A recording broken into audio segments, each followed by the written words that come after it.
I felt for a long time, and a lot of the guys at Vigil felt like there was this sort of loss of like just the classic adventure game. Like, these are the kind of games we love to play back in the day, and it's like, why isn't anyone making these kinds of games anymore? We looked at all the old adventure games we used to play, Metroid and Castlevania and games of that type, and we wanted to make a game that like brought all those elements back. So, you know, there's a lot of really cool combat, there's puzzle solvings, there's exploration, there's like little mini side games and all that kind of stuff, and we just, you know, we wanted to make a game like that with modern technology and modern graphics and all that. I really feel like, you know, if the game's successful, it'll sort of pave the way for you know, bringing these games back, and I think we really created a new experience.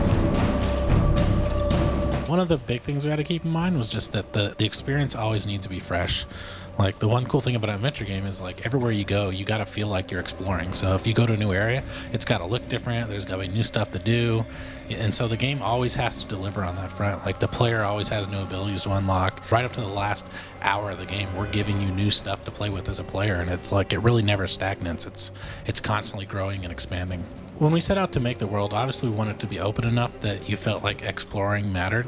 You know, if it's linear, then there's no exploration, right? Because once you've gone through an area, you can't go back. What are you exploring?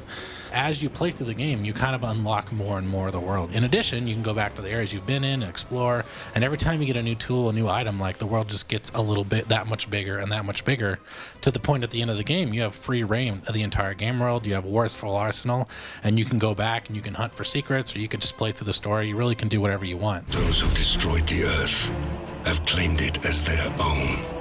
They do not welcome intruders. Basically, I wanted monsters that were kind of cool, but not scary, if that makes sense. You know, we weren't going for like a Silent Hill type of realistic horror. It was more like, you know, like old monster movies, or, you know, just fantasy monsters. You know, the style that I had developed over the years actually lent itself quite well to video games. You know, you have huge over-the-top monsters, pretty girls, you know, giant weapons, big armor. It's all stuff that really makes a cool-looking video game.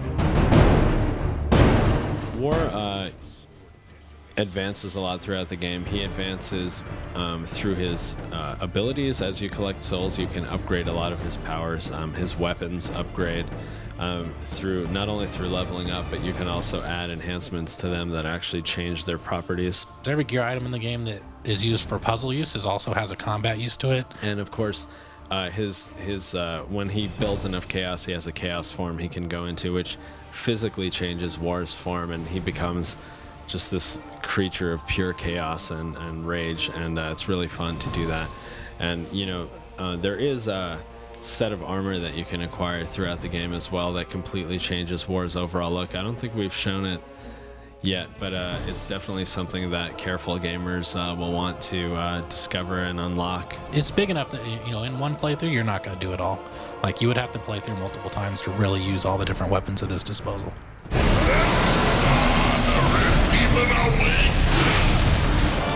I like a game where it's like, it doesn't get old. Like, I keep wanting to play because I just don't know what they're going to do next. And I think that's probably my favorite part about the game, is you never really, because it does so many different things, you're like, man, what are they going to pull out next? And you just kind of keep playing to find out.